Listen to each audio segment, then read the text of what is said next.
సరే, జనార్దన్ రెడ్డి గారు, గత ప్రభుత్వం అంటే బీఆర్ఎస్ గవర్నమెంట్లో ఉన్నప్పుడు ఏదైతే ఈ వ్యవస్థను రద్దు చేసిందో, సరే ఎందుకు రద్దు చేయాల్సి వచ్చింది, రద్దు చేసిన తర్వాత వాళ్ళ హయాంలో ఏం అభివృద్ధి జరిగింది, ఇవన్నీ కూడా రామూర్తి గారు చెప్పుకుంటూ వచ్చారు. బట్ జీపీ వాళ్ళ సమస్య ఏంటి, యాక్చువల్గా ఏం జరుగుతుంది వాటిలో అనేది అసలు ఫస్ట్ నుంచి కూడా రద్దు చేసినప్పటి నుంచి కానీ అంతకుముందు కానివ్వండి, లేదు కాంగ్రెస్ పార్టీ మీకు ఇచ్చిన హామీలు, ఇప్పుడు జరుగుతున్న విషయాలు, పొంగులేటి శ్రీనివాసరెడ్డి గారు రెవెన్యూ మంత్రిగా ఉన్నారు కాబట్టి ఆయన చెప్పిన విషయాలు, ఇవన్నీ కూడా ఏం జరుగుతుంది అని.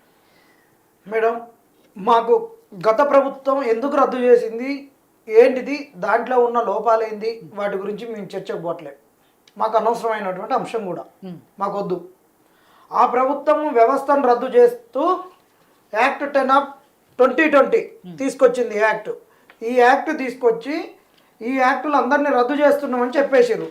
విఆర్ఏలను ఏ విధంగా మేము వాళ్ళను రేపు మార్చబోతున్నాము, ఏ విధంగా వాళ్ళకు ఆర్డర్స్ ఇవ్వబోతున్నాము అని చెప్పేసి వాళ్ళని అందరినీ వివిధ సర్వీసులలోకి ఏ విధంగా అకామిడేట్ చేయబోతున్నా చెప్పినటువంటి ఆ రోజున్న ప్రభుత్వం ఇగో వీళ్ళని ఒక్కొక్క డిపార్ట్మెంట్లలో అకామిడేట్ చేసింది. మేడం, ఎంతమందిని ఏ డిపార్ట్మెంట్లలో అకామిడేట్ చేసింది అనేటటువంటిది డేట్ 3/8/2023 రోజు GOMS నెంబర్ 85 ప్రకారం ఉన్న వాళ్ళని అందరినీ అకామిడేట్ చేసారు. 16,758 మంది విఆర్ఏలను వివిధ సర్వీసులలో వాళ్ళకు ఉన్నటువంటి ఎడ్యుకేషనల్ క్వాలిఫికేషన్స్ని బట్టి ఇగో ఒక్కొక్క డిపార్ట్మెంట్లో ఎంతమందిని అకామిడేట్ చేసినాం అనేటటువంటి చెప్పింది. ఇగో రెవెన్యూ డిపార్ట్మెంట్లో జూనియర్ అసిస్టెంట్లుగా 2,451 మందిని అకామిడేట్ చేసారు. ఇదే MA&UNT డిపార్ట్మెంట్లో వార్డ్ ఆఫీసర్స్గా 1,266 మందిని అకామిడేట్ చేసారు. దాని తర్వాత వీళ్ళు రెవెన్యూ డిపార్ట్మెంట్లో రికార్డ్ అసిస్టెంట్గా 2,113 మందిని అకామిడేట్ చేసారు. దాని తర్వాత రెవెన్యూ డిపార్ట్మెంట్లోనే ఆఫీస్ సబార్డినేట్గా 679 మందిని అకామిడేట్ చేశారు. ఇట్లా అకామిడేట్ చేసి అందరిని అకామిడేట్ చేసారు. ఇరిగేషన్ అండ్ CID డిపార్ట్మెంట్లో 5,073 మందిని, దాని తర్వాత మిషన్ భగీరథలో హెల్పర్స్గా 3,372 మందిని అకామిడేట్ చేసారు. ఈ యాక్ట్ తోటి రద్దు చేసి ఈ జీవో తోటి వీళ్ళు 16,758 మందిని అకామిడేట్ చేసారు.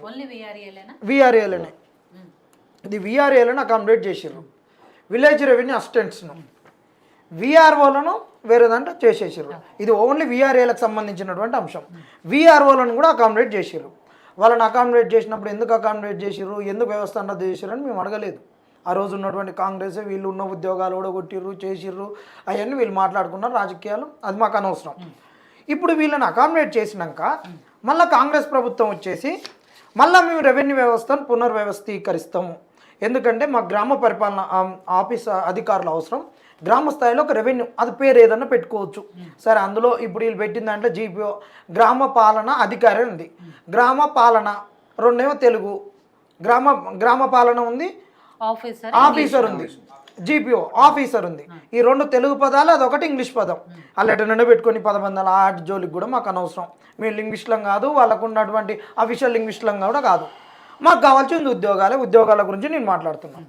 అయితే వీళ్ళు పొంగులేటి గారు వచ్చి వాళ్ళు ధరణి చేసిరు, ధరణిలో మొత్తం భాగవతం ఇది అది అని మాట్లాడుకున్నారు. అది కూడా రాజకీయం, మాకు అనవసరం. నిరుద్యోగులుగా మాకు ఉద్యోగాలు కావాలి. మేము గ్రామాలకు ఒక రెవెన్యూ ఆఫీసర్ను పెట్టుకుంటున్నాం అని చెప్పేసి ఇదే పొంగులేటి గారు ప్రతిసారి కూడా మేము ఒక 10,900 పైచీలకు 10,954 మందిని అకామిడేట్ చేస్తున్నాం అని చెప్పారు. ఎప్పుడైనా వారు పొంగులేటి గారు చెప్పినటువంటి స్టేట్మెంట్స్ కూడా ఇక్కడ ఉన్నాయి. ఇవన్నీ పొంగులేటి గారు చెప్పిన స్టేట్మెంట్స్, ఇవన్నీ ఇది చెప్పినటువంటి ప్రతిరోజు. ఇప్పుడు మేమేమంటున్నామంటే వీళ్ళందరినీ మీరు చేస్తున్నారు, రెవెన్యూ వ్యవస్థను బలోపేతం చేస్తున్నారు, రోజు ఈ 6 నెలల్లో వీళ్ళు ఇచ్చినటువంటి స్టేట్మెంట్లు ఇవన్నీ పొంగులేటి గారు. దీనికి అందరూ కూడా మంచిదే, ఒక ధరణిని తీసేసారు, భూభారతిని తీసుకొస్తారు, పొంగులేటి గారు మంచిగానే చెప్తున్నారు, కాంగ్రెస్ గవర్నమెంట్ పోతుందని అందరూ అనుకున్నారు. నిరుద్యోగులు కూడా మాకు ఒక ఉద్యోగాలు వస్తాయి అదనంగానే అనుకున్నాం. ఇది అన్నీ చెప్పిండు పొంగులేటి గారు. మొత్తం 10,954 ఉద్యోగాలు చేస్తున్నాం అని చెప్పిండ్రు. అందరూ సంతోషపడ్డారు. వస్తున్నాయి కదా ఉద్యోగాలు, వాళ్ళు తీసేసిన వాళ్ళని వేరే దాంట్లో అకామిడేషన్ చేసిరు, కొత్త ఉద్యోగాలు వస్తున్నాయి అనుకున్నాం. వాళ్ళు రీప్లేస్ చేసిన ఏదో విఆర్ఓలు విఆర్ఏలు ఎవరైతే ఉన్నారో అవి కాక వాళ్ళని వాళ్ళకి వెళ్ళిపోయారు మేడం, వాళ్ళకి వీళ్ళకి సంబంధం లేదు, వాళ్ళు అట్లే ఉంటారు, వాళ్ళ పోస్టులలో వాళ్ళ పోస్టులలో వాళ్ళు ఉంటారు. ఈ క్వాలిఫై అయిన వాళ్ళు మాత్రమే దీనికి వస్తారు. ఆగన్న ఒక్క నిమిషం, వాళ్ళు అక్కడ ఉండిపోయిర్రు. ఓకే. అసలు వ్యవస్థ ఏంటంటే వాళ్ళని ఎక్కడ చేసిరు అక్కడ. ఇప్పుడు ఏమవుతున్నది, మనము భూభారతి చట్టం తెచ్చినాం, ప్రతి గ్రామంలో భూభారతిని అమలు చేయాలి, ధరణి వల్ల చాలా లోపాలు జరిగినాయి, చాలా మంది ఇబ్బందులు పడ్డారు అని చెప్పి 10,954 పోస్టులు క్రియేట్ చేసిర్రు. క్రియేట్ అంటే గ్రామానికి ఒకళ్ళను. అయితే ఇక్కడ వీళ్ళు ఏం చేసిర్రు, అసలు కథ ఇక్కడ నుంచి మొదలైంది. వేరే కాడ వాళ్ళు అకామిడేట్ అయ్యారు కదా, వాళ్ళు ఇచ్చిన జీవో ప్రకారం, ఈ జీవో ప్రకారం గత ప్రభుత్వం ఇచ్చినటువంటి జీవో ప్రకారం, ఈ జీవో ఎప్పుడు ఇచ్చిర్రు, 3/8/2023 ఇచ్చిర్రు. ఇచ్చినప్పుడు అయిపోయినాక ఇప్పుడు వీళ్ళు ఏమంటున్నారు, ఈ రెవెన్యూ వాళ్ళు, లేదు మమ్మల్ని తీసుకోవాలి, మాకు అనుభవం ఉంది, మా అనుభవజ్ఞులం, మమ్మల్నే తీసుకోవాలని ప్రభుత్వం దగ్గరికి వీళ్ళు లాబింగ్ స్టార్ట్ చేశారు. ఈ ప్రభుత్వం కూడా మేము వాళ్ళని తీసుకుంటాం, గత ప్రభుత్వంలో చేసినటువంటి వాళ్ళు, గత ప్రభుత్వాలను చేసినటువంటి వాళ్ళు, వాళ్ళ అనుభవం ఉన్నోళ్ళు, వాళ్ళని మేము తీసుకుంటామని ప్రభుత్వం అన్నది. అప్పటికి నిరుద్యోగులం కూడా, సార్ మాకు ఉద్యోగాలు లేవు, వాళ్ళు ఎక్కడో ఒక్కడ అకామిడేట్ అయిపోయారు, వాళ్ళకు రెగ్యులర్ పే స్కేలు అవన్నీ ఇచ్చేస్తారు గవర్నమెంట్ ప్రకారం, పిఎఫ్ అన్నీ, వాళ్ళు గవర్నమెంట్ ఎంప్లాయీస్ అయిపోయారు. ఇప్పుడు దానికి కూడా మేము ఎందుకు వ్యతిరేకించలేదంటే ఆడ కూడా ఒక సామాజిక స్పృహ ఉంది. ఎందుకంటే విఆర్ఏ వ్యవస్థ అనేటటువంటిది ఊళ్ళో షేక్ సింధులు అంటారు, ఒక్కొక్కడ కారబారి అంటారు, ఒక 4-5 పేర్లతో పిలుస్తారు తెలంగాణలో. వీటిలలో మోస్ట్లీ ఎస్సీలు ఉంటారు, దాని తర్వాత బీసీలు ఉంటారు. వీళ్ళు బీసీలలో వాళ్ళకి 61 ఏజ్ అయినా కానీ వాళ్ళు రిటైర్డ్ కారు మేడం. 61 ఏళ్ళు దాటినాక ఉన్న వాళ్ళని కూడా వాళ్ళ తల్లిదండ్రులు వాళ్ళ పిల్లల్ని పెట్టుకొని కారుణ్య నియామకాల కింద పెట్టుకొని వాళ్ళకు కూడా ఈ మొన్న అకామిడేట్ చేసిన దాంట్లో ఇచ్చేసిర్రు గత ప్రభుత్వం, బీఆర్ఎస్ ప్రభుత్వం.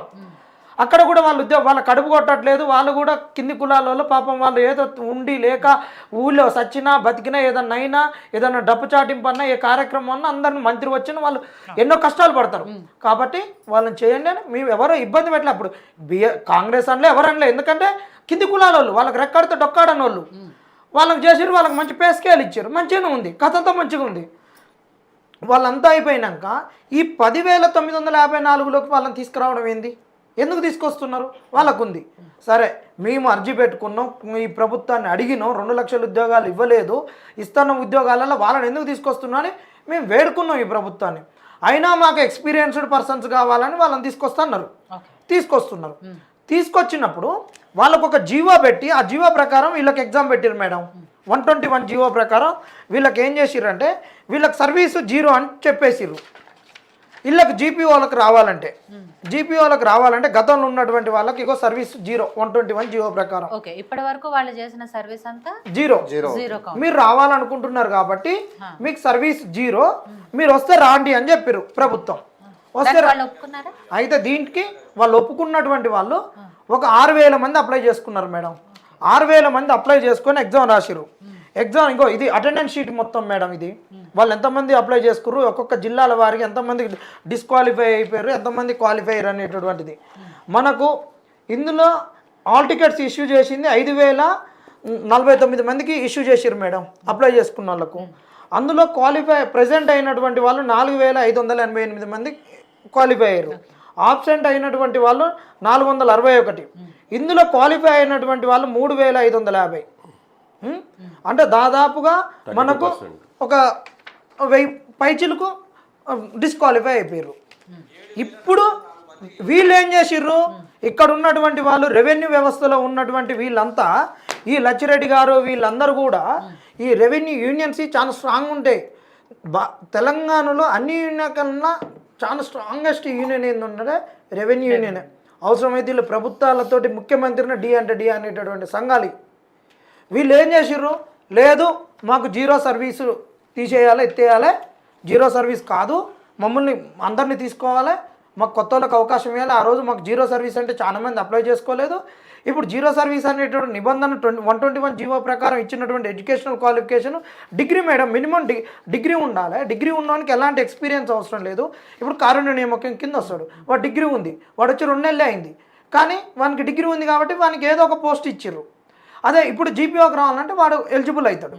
అదే వాడు ఇంటర్మీడియట్ మీద వచ్చిండు అనుకో వానికి ఎలిజిబిలిటీ రాదు జీపీఓకి రావడానికి. 5 years ఇచ్చిండు experience. 5 years experience, 2 years experience. 5 years ఇచ్చిర్రు అన్న, 5 years ఇచ్చారు. 5 years experience. జీపీఓకి 5 years ఇచ్చారు. 5 years experience ఇచ్చిండు. అయితే ఇప్పుడు మేమేమంటున్నాం మేడం అంటే ఇప్పుడు కారుణ్య నియామకాలు కూడా జీవో నెంబర్ 81, 85 కింద అప్పట్లోనే ఇగో అన్న ఇగో 129 ప్రకారం ఇగో డిగ్రీ మినిమం ఎలిజిబిలిటీ డిగ్రీ, తర్వాత ఇంటర్మీడియట్ వాళ్ళు అయితే 5 years ఇప్పుడు ఇచ్చిర్రు.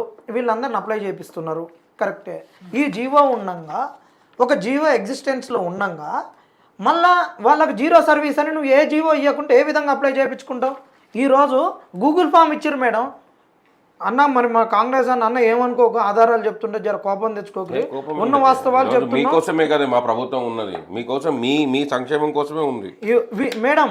ఈరోజు వీళ్ళు మిగతా వాళ్ళందరినీ కూడా గూగుల్ ఫామ్స్ అప్లై చేయమని చెప్పారు వీళ్ళు. గూగుల్ ఫామ్స్లో మీరు అందరూ అప్లై చేసుకోండి. మీకు ఎవరైతే ఈ జీరో సర్వీస్ అని మీరు మొన్నటి వరకు అప్లై చేసుకోలేదో ఇది మేడం గూగుల్ ఫామ్స్ లింకు. ఇప్పుడు ఈరోజు సెక్రటరేట్ నుంచి యూనియన్ నుంచి వచ్చినటువంటిది ఏంటంటే జీపీఓ పరీక్ష కోసం దరఖాస్తులు. జీపీఓ పరీక్షలో ఉత్తీర్ణత పొందని అభ్యర్థులు మరియు ఇది వరకు జీపీఓ పరీక్ష రాయని వారు ఎవరైనా ఆసక్తి ఉన్నవారు దయచేసి ఈ నెల 15/7/2025 వరకు మీ అప్లికేషన్ జిల్లా కలెక్టర్ వారి కార్యాలయంలో సమర్పించగలరు. ఇప్పుడున్న సమాచారం మేరకు జీపీఓ పరీక్ష 27/7/2025 రోజున జరుగును. కావున పూర్వ విఆర్ఓ మిత్రులు ఈ అవకాశాన్ని సద్వినియోగం చేసుకోగలరని కోరుతున్నాము. ఇది లాస్ట్ ఛాన్స్. ఈ జీవో 129 జీవో ప్రకారము వాళ్ళకి ఎడ్యుకేషన్ క్వాలిఫికేషన్స్ డిసైడ్ చేసి జీరో సర్వీస్ అని మరి ఏ జీవో ఇచ్చారు ఈ ప్రభుత్వం దీనికి ఇచ్చినప్పుడు? నాకు 29 జీవోలో 1:50 ప్రిలిమ్స్ గ్రూప్ 1 ప్రిలిమ్స్కు 1:50 ప్రకారం ఇస్తానని చెప్పినటువంటి వాళ్ళు నేను 1:100 చేయమని అడిగినప్పుడు 14 ఏళ్ళ తర్వాత వచ్చింది. ఎస్సీ ఎస్టీలు నష్టపోతున్నారు దీనివల్ల 1:50 ఇస్తే వీళ్ళందరూ లొల్లి ఎంత ఉంటుందని అడిగినప్పుడు నోటిఫికేషన్లో ఏది ఉంటే ఏ జీవో ఉంటే ఆ జీవో అని చెప్పేసి జీవోని ఇప్పుడు స్టక్ డౌన్ చేస్తే నోటిఫికేషన్ స్టక్ డౌన్ అవుతుందని చెప్పినటువంటి వీళ్ళు ఈ జీవో ఉండగా మరి ఇంకొకరికి ఎట్ట అవకాశం ఇస్తున్నారు? ఇంకొకటి క్వాలిఫై కానటువంటి వాళ్ళు అన్నారు. మరి నేను 2 సార్లు క్వాలిఫై గ్రూప్ 1 క్వాలిఫై అయినాం, మరి మొన్న కాలేదు, 3ఓసారి కాలేదు, మరి మాకు ఇంకోసారి రాసుకోవడానికి ఎందుకు అవకాశం ఇవ్వలే? మొన్న మీ లొల్లిళ్ళలో గ్రూప్ 3 గ్రూప్ 2 క్వాలిఫై కాలేదు, మాకు మళ్ళీ ఎందుకు ఒక అవకాశం ఇవ్వలేదు ఈ ప్రభుత్వం? క్వాలిఫై కానోనికి ఏ విధంగా అవకాశం ఇస్తుంది? అసలు అప్లై చేసుకోవడానికి ఏ విధంగా అవకాశం ఇస్తుంది ఈ ప్రభుత్వం? దీని వెనక జరిగినటువంటి మతలాభేంది మీకు ఆడియో రికార్డు కూడా వినిపిస్తాం మేడం, వినండి. వీళ్ళు ఎంత స్ట్రాంగ్గా లాబింగ్ చేసిర్రు ఏంటనేది చాలా స్ట్రాంగ్ అనమాట ఈ యూనియన్స్ అనేటటువంటివి. అసలు ఇవి వస్తున్నది మీరు ఖచ్చితంగా అప్లై చేసుకోవాలి, మీరు ఈ లాస్ట్ అవకాశాన్ని వినియోగించుకోవాలి. జీరో సర్వీస్ కాదు, మేము మంత్రి గారితో కూర్చున్నాము, పొంగిలేటి గారితో ఇప్పుడే వచ్చినామని యూనియన్ ప్రెసిడెంట్ చెప్పారు. ఇక ఇప్పుడు వినిపిస్తుంది చూడండి. మిత్రులారా, ఈరోజు జరిగిన గౌరవ రెవెన్యూ మంత్రి గారితో సమావేశంలో పూర్వ విఆర్ఏలకు ఎలాంటి ఆందోళన అవసరం లేదు, అన్నీ సవ్యంగానే జరుగుతున్నాయి, మీరు ఎవరు ఆందోళన పడకండి. ఈరోజు రేపు సోమవారం నాడు 3555 మందికి ఆర్డర్లు ఇవ్వాలని ప్రభుత్వం భావించింది. కానీ ఫెయిల్ అయిన వాళ్ళు ప్లస్ ఇంకా రెవెన్యూలో పనిచేసే జూనియర్ అసిస్టెంట్లు, రికార్డ్ అసిస్టెంట్లు వాళ్ళు రెవెన్యూ డిపార్ట్మెంట్లోనే ఉన్నాం కదా అనే ఉద్దేశంతో అప్పుడు ఆప్షన్లు ఇవ్వలేదు.